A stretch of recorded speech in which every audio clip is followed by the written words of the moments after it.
আসসালামু আলাইকুম ওরহমতুল্লাহি ওবারাকাতু। আলহামদুলিল্লাহ, সমস্ত প্রশংসা আল্লাহ সুবহানাহু ওয়া তাআলার জন্য। অতঃপর দরুদ এবং সালাম বর্ষিত হোক আমাদের প্রিয় নবী রাসূলুল্লাহ সাল্লাল্লাহু আলাইহি ওয়াসাল্লামের প্রতি। আজকে আমাদের ফারজিয়ান কোর্স এর ১৩তম ক্লাস। আমাদের বেশ কয়েকদিন ক্লাস বন্ধ ছিল। আর আজকে আমরা একটি গুরুত্বপূর্ণ বিষয়ে কথা বলবো। আমরা এর আগের ১২টি ক্লাসে আমরা ইসলামের যে মৌলিক বিষয়গুলো সেগুলো নিয়ে আমরা কথা বলেছি। যেমন ইমাম সম্পর্কে আমরা প্রায় ৬টি ক্লাস নিয়েছি। তারপরে সলাত সম্পর্কে আছে, পবিত্রতা আছে, সলাত আছে, তারপর সিয়াম, যাকাত, হজ এই বিষয়গুলো আমরা কমপ্লিট করেছি। আজকে আমরা কথা বলবো বিবাহ সম্পর্কে। তো আমাদের ক্লাস টিমের আমাদের উস্তাদ মাহমুদুল হোসেন ভাই। তো আমরা এখন ভাইকে নিয়ে আসছি। হ্যাঁ, আসসালামু আলাইকুম ভাই, কেমন আছেন? وعليكم السلام ورحمة الله وبركاته. الحمد لله والصلاة والسلام على رسول الله وبعد. أعوذ بالله من الشيطان الرجيم. بسم الله الرحمن الرحيم. فانكحوا ما طاب لكم من النساء مثنى وثلاث ورباع. وعن النبي صلى الله عليه وسلم أنه قال: النكاح من سنتي من رغب عن سنتي فليس مني. প্রশংসা মাত্র আল্লাহর জন্য, যিনি আমাদেরকে সুস্থ রেখে রমাদান মাস উপভোগ করার তৌফিক দান করলেন। দুরূদ ও সালাম বর্ষিত হোক মুহাম্মদ রাসূলুল্লাহ সাল্লাল্লাহু আলাইহি ওয়াসাল্লামের প্রতি। সম্মানিত দ্বীনী ভাইয়েরা ও বোনেরা, আমরা আহকাম শরিয়াতের যতটুকু জরুরি এই বিষয়গুলো নিয়ে আলোচনা করছিলাম। হজের মাধ্যমে আমাদের আলোচনা প্রথম পর্ব শেষ হয়ে যায়। এখন আমরা ইনশাআল্লাহ আজকে আল্লাহ তৌফিক দিলে বিবাহ সম্পর্কে কিছু কথা বলবো। আমা তৌফিক ইল্লা বিল্লাহ। বিবাহ শব্দটা তো বাংলা, এর আরবিতে এটাকে নিকাহ বলা হয়। কোরআনের ভিতরে নিকাহ বলা হয়েছে। আল্লাহ তাআলা বলেছেন, ফানকিহু মা তাবা লাকুম মিনান নিসা, তোমরা মেয়েদের মধ্যে যাদেরকে পছন্দ করো তোমরা তাদেরকে বিবাহ করো। সূরা নিসার মধ্যে আলোচনা আছে। আরবিতে বিবাহের সমার্থক শব্দ নিকাহ, এরপর তাজাউজ, তাজউইজ, অনেকগুলো শব্দ ব্যবহার হয়। তো বিবাহ, নিকাহ শব্দের শাব্দিক অর্থ কি, এটা নিয়ে অনেক মতভেদ আছে। আবু হানিফা রাহিমাহুল্লাহ, উনি নিকাহের অর্থ করে, নিকাহ শব্দের অর্থ হলো আল ওয়াতি, মানে হলো যৌন সঙ্গম করা। নিকাহ বলতে উনি ওয়াতিকে উদ্দেশ্য করেন। অন্যান্য দিকে ইমাম শাফিঈ রাহিমাহুল্লাহ, উনি বলেন নিকাহ শব্দ অর্থ হলো আকদ, একটা নির্দিষ্ট বন্ধন, এটার নাম হলো নিকাহ। তো নিকাহ দ্বারা যারা যৌন সঙ্গম উদ্দেশ্য নেন তারা একটা যুক্তি দেন, আমি একটা গাড়ি কিনলাম, তো গাড়ির ভিতরে এসি আছে মাশাআল্লাহ, এরপর গাড়ির গ্লাস ভালো, সাউন্ড সিস্টেম ভালো, কিন্তু মূলত আমি গাড়িটা কেন কিনি? আমি গাড়িটা ড্রাইভ করার জন্য কিনি। তো আমি বিবাহ করেছি, আমার স্ত্রী আমাকে রান্না বাড়া করে খাওয়ায়, আমার কাপড় কাচে, আমার ঘর গুছিয়ে রাখে, সবই ঠিক আছে, কিন্তু মূলত বিবাহর উদ্দেশ্য কি এটা আমরা সবাই বুঝি। এই ক্ষেত্রে দুইটা অর্থই, নিকাহ শব্দের অর্থ বন্ধন নিতে পারি আমরা, যৌন সঙ্গম নিতে পারি, দুইটাই আছে। শারীরিক পরিভাষায় নিকাহ বলা হয় একজন নারী ও একজন পুরুষের মধ্যকার বৈধ বন্ধন এবং সামাজিক চুক্তিকে নিকাহ বলে। বিয়ে সম্পাদনের প্রক্রিয়াকে বলা হয় আকদ। আকদ বিবাহের লিখিত যে রূপটা, অর্থাৎ যে কাগজ কলমে লেখালেখি, একে কাবিন বলে। কাবিন বিবাহের রুকুন। বিবাহের মূল রুকুন হলো তিনটা, এটা হলো ফরজ। এই তিনটা জিনিস থাকাই লাগবে বিবাহের ভিতরে। এক, বর কনে উভয় বিবাহ সংগঠিত হওয়ার ক্ষেত্রে সব ধরনের প্রতিবন্ধকতা থেকে মুক্ত থাকবে। অর্থাৎ কোরআনে আমরা জানি যে হারাম সম্পর্ক একজন পুরুষ বা মহিলার ক্ষেত্রে 14 জন করে মাহরাম রয়েছে। তো বিবাহের জন্য 1 নম্বর শর্ত হলো মাহরামের যে চার্ট আল্লাহ কোরআনের ভিতরে উল্লেখ করেছেন, একটা পুরুষের জন্য 14 জন এবং একজন মহিলার জন্য 14 জন হারাম। এই যে প্রতিবন্ধকতা, তাদেরকে বিবাহ করা হারাম, মাহরাম অর্থাৎ বিবাহ করা হারাম, তাদেরকে বিবাহ করা যাবে না, এই কোনো প্রতিবন্ধকতা থাকা যাবে না। এটা হলো প্রথম শর্ত। এখন এই পুরুষদের ক্ষেত্রে যাদেরকে বিবাহ করা হারাম, এটা আমরা উল্লেখ করি। 1 নম্বর, একজন পুরুষ সে তার মেয়ে, তার মা, 1 নম্বর হলো তার মায়ের সঙ্গে, এটা আমরা সবাই জানি, অনেক বিষয় আছে এর ভিতরে আমরা জানি না। 1 নম্বর, নিজের আপন মা, যে মা জন্ম দিয়ে, তাদেরকে বিবাহ করা হারাম, এটা তো স্পষ্ট। 2 নম্বর, খালা, অর্থাৎ মা এবং মায়ের মতো খালা, মায়ের মতো ফুফু। 4, মায়ের মতো শাশুড়ি। 5, মায়ের মতো দুধ মা। এই যে 5 জন আছে, মা, খালা, ফুফু, শাশুড়ি, দুধ মা, এই 5 জন একসঙ্গে। এরপরে দেখেন বোনের মতো। বোনের মতো কি? দাদি, নানি, নাতনি, দুধ বোন। দাদিদেরকে কিন্তু আমরা বোনের ক্যাটাগরিতে রাখি।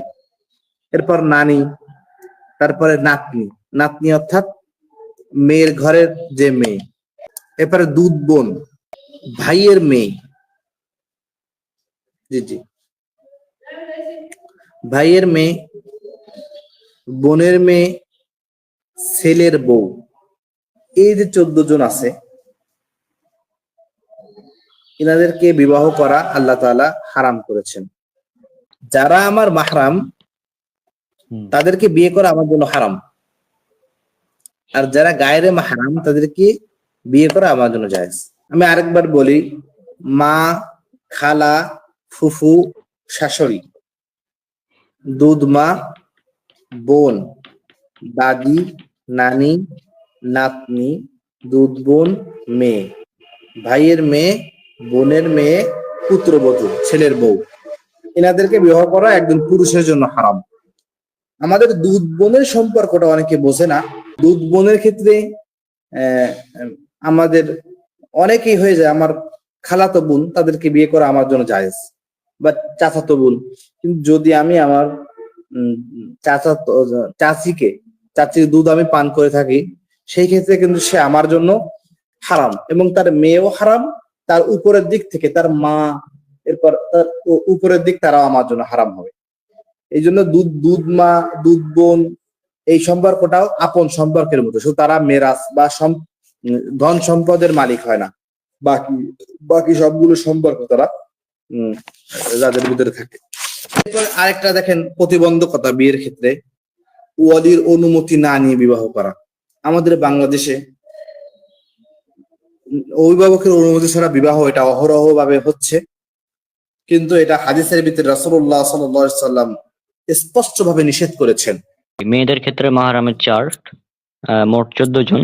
প্রথম হচ্ছে পিতা, তারপরে চাচা, মামা, শ্বশুর, দুধ পিতা, ভাই, দাদা, নানা, নাতি, দুধ ভাই, ছেলে, ভাইয়ের ছেলে, বোনের ছেলে এবং মেয়ের জামাই। এগুলো হচ্ছে মেয়েদের জন্য মাহরাম 14 জন। আর 14 জন মাহরাম ছেলেদের জন্য হচ্ছে মা, খালা, ফুফু, শাশুড়ি, দুধমা, বোন, দাদি, নানি, নাতনি, দুধ বোন, মেয়ে, ভাইয়ের মেয়ে, বোনের মেয়ে এবং ছেলের বউ। এই 14 জন হচ্ছে মাহরাম ছেলেদের জন্য। মাহরাম শব্দের অর্থ কি? যাদেরকে বিবাহ করা হারাম। হ্যাঁ হ্যাঁ, যাদেরকে বিবাহ করা হারাম। জি, এখন বলি আরেকটা, বিয়ে করতে আরেকটা যে প্রতিবন্ধকতা, সেটা হলো মাহরাম ছাড়া কোনো মেয়েকে বিবাহ করা। এটা কিন্তু হারাম। আমাদের অহরহ ভাবে এটা হয়ে যাচ্ছে, মানুষ অভিভাবকের অনুমতি ছাড়া, বিশেষ করে মেয়েদের ক্ষেত্রে অভিভাবকের অনুমতি নেওয়া জরুরি। আল্লাহ নবী সাল্লাল্লাহু আলাইহি ওয়াসাল্লাম বলেছেন, যদি কোনো মেয়ে তার অভিভাবকের অনুমতি ছাড়া বিবাহ করে, তাদের বিবাহ বাতিল বাতিল বাতিল। 3 বার আল্লাহ নবী সাল্লাল্লাহু আলাইহি ওয়াসাল্লাম বলেছেন। 2 নাম্বার হলো ইজাব, অর্থাৎ প্রস্তাব দেওয়া। এটা হলো বিবাহের একটা রকম। এবং 3 নাম্বার হলো কবুল করা, প্রস্তাবকে গ্রহণ করা। এই 3টা শর্ত থাকলে অর্থাৎ বিবাহের ক্ষেত্রে কোনো প্রতিবন্ধকতা থাকবে না। 2 নাম্বার ইজাব থাকবে, অর্থাৎ প্রস্তাব থাকবে। 3 নাম্বার হলো কবুল থাকবে। এই 3টা হলো বিবাহের মূল আরকান। এবং আরো কিছু শর্ত বিবাহের ক্ষেত্রে থাকে, সেটা হলো এক, বর করে উভয়কে সুনির্দিষ্ট হতে হবে, যে আমি একজনকে অর্ডার দিয়ে আরেকজনকে নিয়ে নিলাম, এরকম যাতে না হয়। নির্দিষ্ট যে এই মেয়ে এই ছেলে, এটা নির্দিষ্ট থাকবে। 2 নাম্বার, তারা একে অপরের প্রতি সন্তুষ্ট থাকবে। বাধ্য করে, যদি মহিলা প্রাপ্তবয়স্ক অ্যাডাল্ট হয়, সেক্ষেত্রে তাকে বাধ্য করে বিবাহ দেওয়া যাবে না। যদি তাকে বাধ্য করে বিবাহ দেওয়া হয়, পরবর্তীতে বিবাহকে সে খোলা করে নিতে পারবে। এরপর বিয়ের আকদের সময় সাক্ষী উপস্থিত থাকা। বিয়ের আকদের ক্ষেত্রে তার সাক্ষী থাকা লাগবে। এরপর বিবাহের বিধান সম্পর্কে অনেক ইমামদের অনেক মত রয়েছে। বিবাহ করা ফরজ না সুন্নাত না ওয়াজিব, অনেক ধরনের মত রয়েছে। সেই ক্ষেত্রে জি জি হাদিসটা আমি আপনাদেরকে আম্মা জান আয়েশা রাদিয়াল্লাহু আনহা হাদিসটা উল্লেখ করেছেন।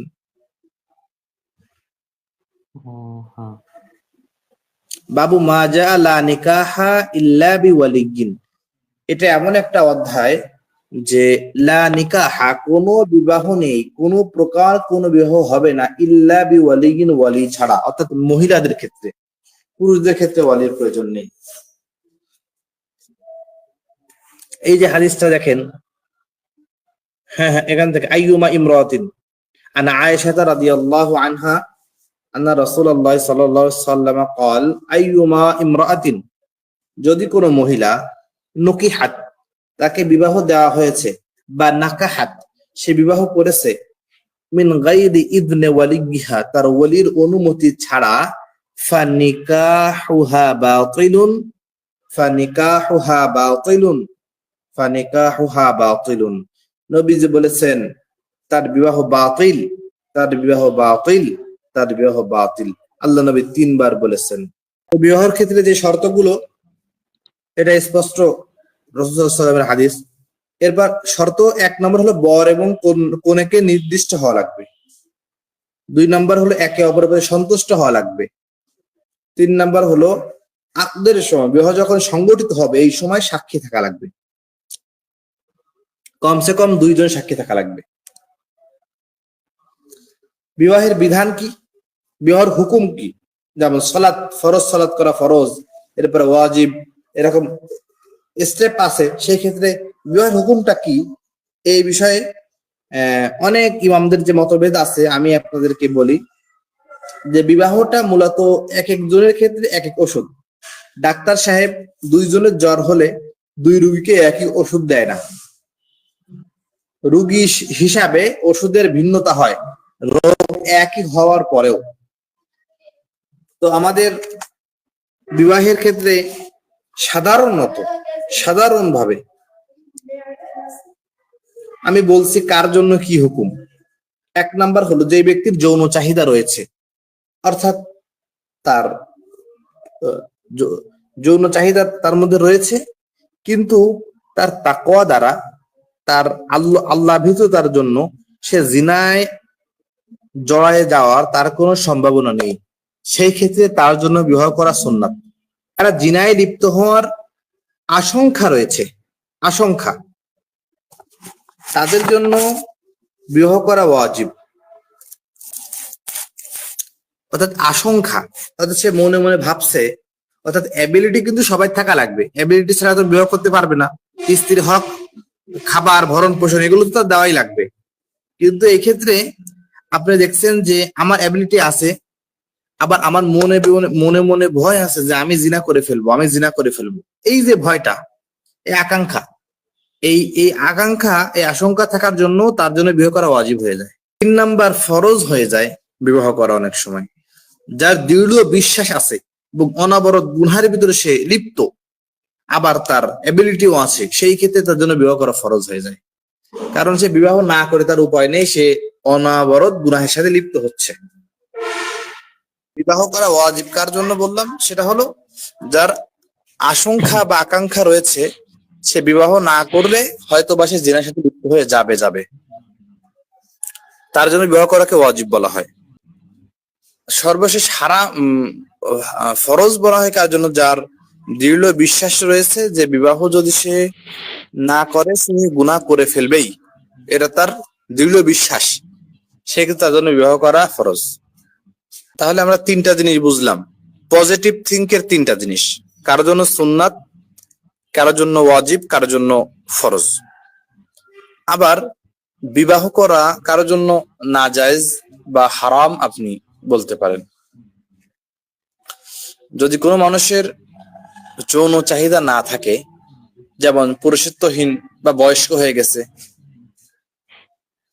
ওই ব্যক্তি যদি না জানিয়ে কোনো স্ত্রীকে বিবাহ করে, অর্থাৎ তার যে যৌন আকাঙ্ক্ষা নেই সেটা কোন স্ত্রীকে না বলে বিবাহ করে, তার জন্য বিবাহ করা হারাম, ধোঁকা দেওয়ার জন্য।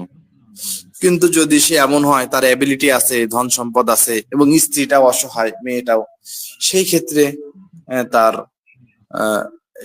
তাদের রুখসাত আছে, বিবাহ করা তার জন্য জায়েজ হবে। তো বিবাহ করা সবার জন্য ফরজ না, সবার জন্য হারাম না, সবার জন্য ওয়াজিব না, সবার জন্য সুন্নাত না। রোগী যেমন তেমন ওষুধ। এখন বিবাহর উদ্দেশ্য কি?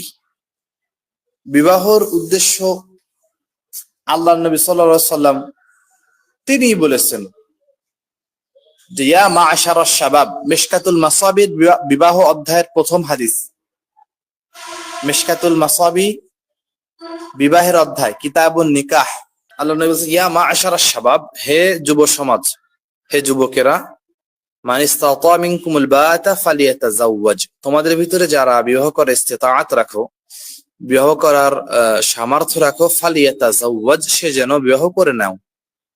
ফাইন্নাহু আগাদ্দু লিল বাসার ওয়া আহসানু লিল ফারজ, কেননা এই বিবাহ আগাদ্দু লিল বাসার, দৃষ্টিকে হেফাজত করে এবং যৌবনকে অর্থাৎ গোপন অঙ্গকেও সুরক্ষিত রাখে। এটা হলো আল্লাহ নবী সাল্লাল্লাহু আলাইহি ওয়াসাল্লাম বলে দিয়েছেন। তো পরস্পর ভালোবাসা বিনিময়, আত্মসংযম, হারাম কাজ থেকে নিজেকে হেফাজত করা যায় বিবাহের মাধ্যমে। 2 নাম্বার, নানা রোগ ব্যাধি নিরাপদে মানুষের যৌন চাহিদা মিটাতে মানব সেবা পূরণ করা যায়। 3 নাম্বার হলো সন্তান জন্মদানের মাধ্যমে হালাল ভাবে বংশ প্রক্রিয়া বজায় রাখা যায়। 4 নাম্বার হলো বিবাহের মাধ্যমে সন্তান লাভের দ্বারা পিতৃত্ব এবং মাতৃত্বের স্বাদ ভোগ করা যায় এবং উভয়ের বংশধারা বজায় থাকে। যে হাদিসটা আমি কেবল পড়লাম এটা দেখেন, عن عبد الله بن مسعود رضي الله تعالى عنه قال قال رسول الله صلى الله عليه وسلم يا معشر الشباب, হে মা'শার আশ-শাবাব, হে যুব সমাজ, হে যুবকেরা, মান ইসতাতা মিনকুমুল বাতা, তোমাদের ভিতরে যাদের সামর্থ্য রয়েছে, ফালইয়াতাজাওয়াজ, সে যেন বিবাহ করে নেয়। ফাইন্নাহু আগাদ্দু লিল বাসার, কেননা এটা চোখকে হেফাজত করে, ওয়া আহসানু লিল ফারজ, এবং যৌনাঙ্গকেও পবিত্র রাখে। সর্বশেষ বলা হয়েছে ওমান লাম ইয়াস্তাতি, যদি কারো সামর্থ্য না থাকে, ফাআলাইহি বিসসাওম, সে যেন রোজা রাখে, অর্থাৎ তারপরে দায়িত্ব সে রোজা রাখবে। ফাইন্নাহু লাহু উইজাউন, এই সাওমের মাধ্যমে সে তার জন্য এটাই যথেষ্ট, এটা তাকে বাঁচিয়ে দেবে, হেফাজত করবে। তো এই ক্ষেত্রে আমরা বুঝতে পারছি যে কি জন্য বিবাহ। এরপর কাদেরকে বিবাহ করা হারাম, সেই ক্ষেত্রে তো আমরা হারামের চালটা দিয়েছি। কিছু কিছু বিষয় সেগুলো আছে, কিছু কিছু হারাম হয়ে যায়, ডাইরেক্ট হারাম হয়। আবার কোনো কোনো সময় হয় যে অস্থায়ী হারাম থাকে, অস্থায়ী হারাম। আমার মনে করেন যে শালীদেরকে বিবাহ করা অস্থায়ী ভাবে হারাম থাকে। কতক্ষণ হারাম? কোরআনে আল্লাহ তাআলা একসাথে 2 বোনকে বিবাহ করাকে হারাম করেছেন। অর্থাৎ যখন আমার শালী, আমি আমার বউকে বিবাহ করা অবস্থায় আমি আছি, এই অবস্থায় আমার শালীকে বিবাহ করা কিছুক্ষণের জন্য আমার জন্য হারাম হয়ে যায়। এরপর অনেকে আমাদের মডার্ন সমাজ হয়ে গেছে, তারা অমুসলিমদেরকে বিবাহ করে। অমুসলিমের ভিতরে দুইটা ক্যাটাগরিতে আমরা ভাগ করতে পারি। একটা হলো আহলুল কিতাব, যারা অর্থাৎ সত্যিকারের যারা খ্রিস্টান এবং সত্যিকারের ইহুদি। সত্যিকারের ইহুদি যারা প্রকৃতপক্ষে ইহুদি এবং প্রকৃতপক্ষে খ্রিস্টান, তাদেরকে বিবাহ করা ইসলামের ভিতরে সেই যুগেও জায়েজ ছিল, এখনো জায়েজ আছে, যারা আহলে কিতাব। কিন্তু এখনকার যারা খ্রিস্টান দাবি করে, এরা কিন্তু সেকুলার। এরা বেশিরভাগ ক্ষেত্রে এরা আপনার নাস্তিক হয়, এরা ধর্মদ্রোহী হয়, এরা ধর্ম মানেই না। কিন্তু যারা প্রকৃতপক্ষে দিনদার, তাদের মতে দিনদার ইহুদি বা দিনদার খ্রিস্টান, তাদেরকে বিবাহ করা শরিয়াত জায়েজ করেছেন। কিন্তু এটা উত্তম না, কারণ আপনার স্ত্রীর উপরে আপনার সন্তানরা অনেক নির্ভর করে। আপনি যদি একটা অমুসলিমকে বিবাহ করেন, বৈধ থাকার পরেও সে তার আপনার বাচ্চাদেরকে তার ধর্মের ব্যাপারে সে শিখাবে এবং আপনার বাচ্চাদের মনকে সে ঘুরিয়ে ফেলতে পারে। আর কিছু আছে যারা মুশরিক, অর্থাৎ হিন্দু, বৌদ্ধ এবং শিখ, এনাদেরকে বিবাহ করা ডাইরেক্ট হারাম। কারণ কি, মুশরিকরা হল নাপাক। আর এক জায়গায় বলা হয়েছে, আল্লাহ তাআলা ডাইরেক্ট বলেছেন যে যতক্ষণ কোন মুশরিকরা ঈমান না আনবে ততক্ষণ তোমরা তাদেরকে বিবাহ করবা না। এর থেকে একটা মুসলমান দাসী তোমাদের জন্য উত্তম, একটা মুসলমান দাস তোমাদের জন্য উত্তম। বিবাহের ভিতরে আরেকটা শর্ত হলো, সেটা হলো মোহর দেওয়া। এটা একটা গুরুত্বপূর্ণ বিধান। এই বিধানটা আমরা অনেকেই গাফেল বা অমনোযোগী হয়ে যাই। বিবাহের সময় একটা 100 টাকার চেইন কিনে নিয়ে যাই, স্ত্রীর কাছে দিয়ে বলি যে আমি তো 10 লাখ টাকা মোহর দিছিলাম, তো তোমাকে আমি একটা চেন দিলাম, তুমি আমাকে মাফ করে দাও। এরকম করে মাফ চেয়ে নেওয়া হয়। এটা একটা কাপুরুষী মনোভাব, এবং এটা একটা শরীয়তের সাথে ধোঁকা।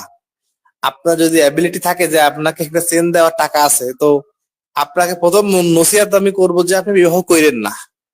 আর যদি বিবাহ কম মোহরে করেন, এটা ভালো, কিন্তু আপনার আহলিয়া বা স্ত্রীকে রাজি হওয়া লাগবে। আপনার মোহর আপনি যেটা দিতে চাবেন, দুইজনের ভিতরে সমঝোতা হয়ে মোহর নির্ধারণ হবে। তো যেখানে মোহর নির্ধারণ হয়ে যাবে, এরপরে আমরা এই বোধ থেকে কমাতে বাড়াতে পারবো না। আপনার ওই স্ত্রীকে যদি এখন আপনি চেন দিয়ে, তারও তো যৌন চাহিদা আছে, সে রাজি হয়ে গেল, কিন্তু পরবর্তী যখন ডিভোর্স হয়ে যাবে সঙ্গে সঙ্গে বলবে 10 লাখ টাকা ফেলাও। তো এই জন্য আমরা চেষ্টা করব বিবাহের ক্ষেত্রে মোহরটাকে কম করা। আল্লাহ বলেছেন যে সব থেকে বরকতময় বিবাহ হলো সেটা যার ভিতরে দেনমোহর কম থাকে। দেনমোহর অনেক বিধান রয়েছে, সাহাবীদের ভিতরে অনেক কমও ছিল, বেশিও ছিল। অনেকে আবার মোহরে ফাতেমি এটাকে খুঁজেন। মোহরে ফাতেমি, আল্লাহ নবী সাল্লাল্লাহু আলাইহি ওয়াসাল্লাম মোহরে ফাতেমি এর অনেক ব্যাপক আলোচনা আছে। মোহরে ফাতেমির অ্যামাউন্ট এখনকার সময় 154 ভরি রূপার সমতুল্য। মোহরে ফাতেমি এটা অনেক বেশি না, কিন্তু আল্লাহ নবী সাল্লাল্লাহু আলাইহি ওয়াসাল্লাম তার স্ত্রীদেরকে অনেক স্ত্রীকে এর বেশিও দিয়েছেন। আবার তো হানাফি মাযহাব অনুযায়ী একটা নির্ধারণ করা রয়েছে যে মোহর কমসে কম 10 দিরহাম হওয়া লাগবে। এখন বাংলাদেশে মনে করেন আপনার কতটুকু হবে, 2-3 ভরির মতো রূপা, কিন্তু হাদিসে দেখা যায় যে আল্লাহ নবী সাল্লাল্লাহু আলাইহি ওয়াসাল্লাম আরো কমে মানুষকে বিবাহ দিয়েছেন। সেই ক্ষেত্রে বিবাহের জন্য নির্দিষ্ট কোনো মোহরকে নির্ধারণ করা হয়নি শরীয়তে। আপনার যতটুকু অ্যাবিলিটি আছে আপনি তেমন বিবাহ আপনি করতে পারেন, মোহর ধারণ করতে পারেন। যাই হোক, এরপরে ওয়ালির ব্যাপার তো বললাম, ওইভাবে অনুমতি ছাড়া কোনো স্ত্রীদের বিবাহ হবে না। বিবাহের ক্ষেত্রে আরেকটা জিনিস, সেটা হলো যে কুফু।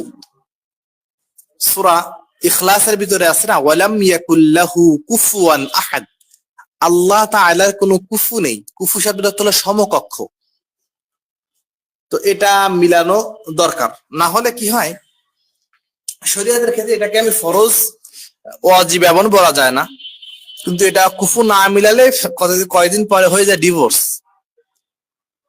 কারণ আপনি একটা কোটিপতির মেয়ে বিবাহ করলেন, আপনার ইনকাম 20,000, সে মেয়ের খরচ মাসে 50,000।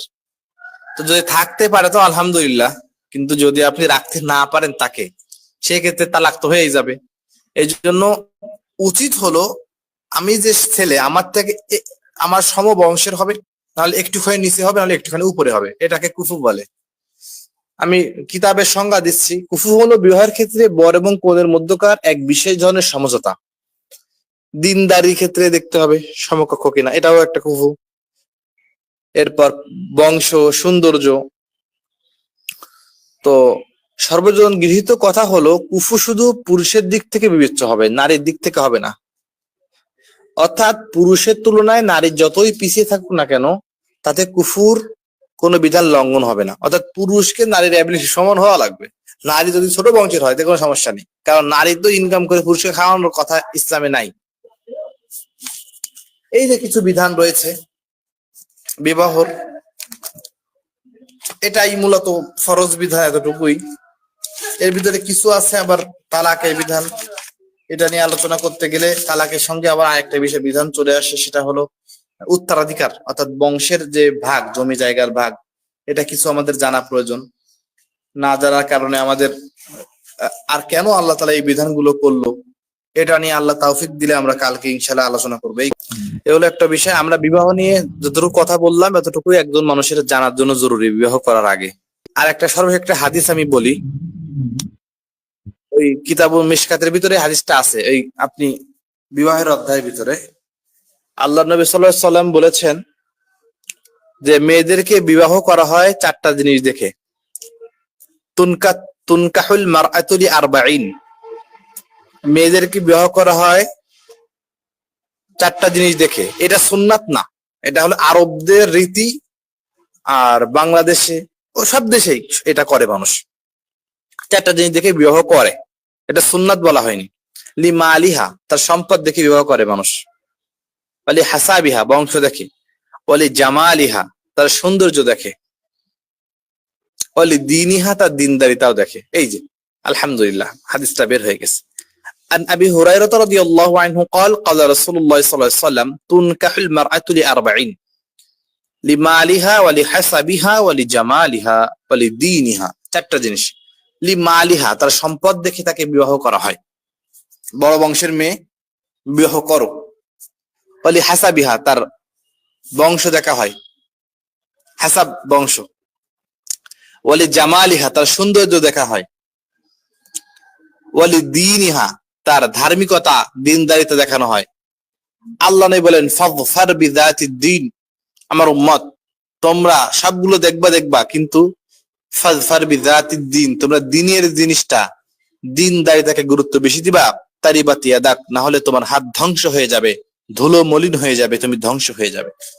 আমার স্ত্রী যদি সুন্দরী হয়, দিনদার না হয়, ভালো বংশের হয়, দিনদারি না হয়, সম্পদশালী হয়, দিনদারি না হয়, আল্লাহ নবী বলেছেন তুমি ধ্বংস হয়ে যাবে।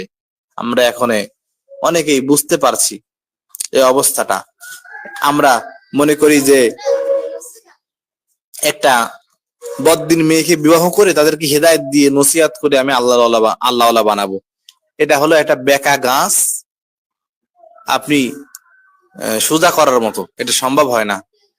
ইল্লা মাশাআল্লাহ 1-2 বার এটা হয় কিছু কিছু মানুষের ক্ষেত্রে, কিন্তু অধিকাংশ ক্ষেত্রে যারা বদ্দিন মেয়ে, ওদেরকে সংশোধন বিবাহ করে ওদের সংশোধন করতে চান, সংশোধন হয় না।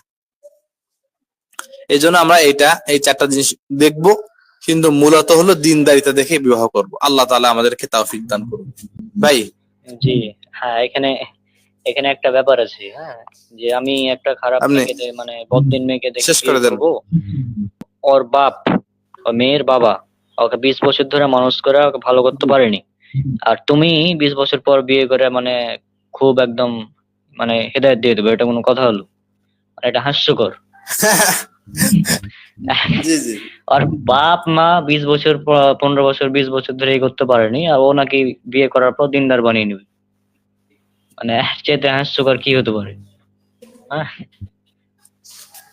তো যাই হোক, আমাদের সমাজে অনেকে মানে এরকম আছে যে একটা মেয়ে যেরকমই হোক আগে বিয়ে করব, তারপর ভালো ধার্মিক বানিয়ে নেব।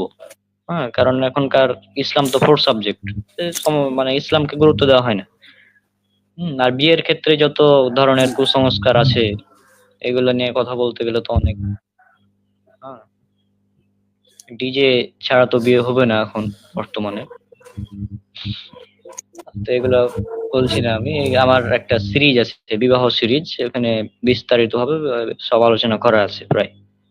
হ্যাঁ, তো আজকে আপনারা এই আলোচনাটা দেখবেন, পাশাপাশি আমাদের বিবাহ সম্পর্কে আলোচনা হলো, পরবর্তীতে হয়তো তালাক বা অন্যান্য মাসালা সম্পর্কে আমরা যেগুলো ফরজ না জানলে নয় সেগুলো নিয়ে আলোচনা করা হবে ইনশাল্লাহ। আর এই সিরিজ আপনারা দেখতে থাকুন। পাশাপাশি আমাদের এই ফারজাইন কোর্সের যে সিরিজ 12টা ক্লাস আপলোড হয়ে গেছে আমাদের ইউটিউব চ্যানেল সালাফি দাওয়া প্ল্যাটফর্মে।